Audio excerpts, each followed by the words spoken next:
অভিযোগ আছে সিনিয়র নৃত্যশিল্পীরা জুনিয়রদের স্থান ছেড়ে দিচ্ছে না, তাই নতুন করে বড় মাপের নৃত্যশিল্পী সৃষ্টি হচ্ছে না। এ বিষয়ে কি বলবেন? আমাকে কি কেউ জায়গা করে দিয়েছিল? কেউ জায়গা করে দেয় না, জায়গাটা নিজের হয়ে যায় তার যোগ্যতায়। কোনোদিনও জায়গা কেউ দখল করে রাখতে পারে না। এটা অনেকটা যে পানির মতো প্রবাহিত, মানে পানিকে আটকে রাখা যায় না, একসময় উপচে পড়বে অথবা তোমার খুলে দিলে দেখবে চারিদিকে ছড়িয়ে গেছে। তোমার প্রতিভা থাকলে তোমাকে জুনিয়র সিনিয়র মঞ্চ করে দিলাম। আমি একটা ছোট্ট উপমা দিই। একটা সময়ে সরকারি কোনো কারণে আমাকে আর নিপাকে একটু কয়েক বছর ব্ল্যাক লিস্টেড করা হয়েছে। আমি কোন আমলে কখন নিয়ে বলতে চাই না।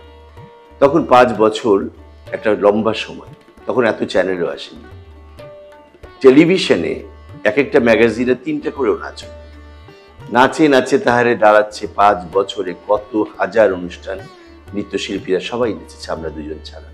তো কোথায় একটা তো তারকা বেরোয়নি, জায়গার তো কোনো কমতি হয়নি। সিনিয়ররা তো আমি নিপাত জায়গা ছেড়ে দিলাম, তারপরেও কেন বেরোয়নি?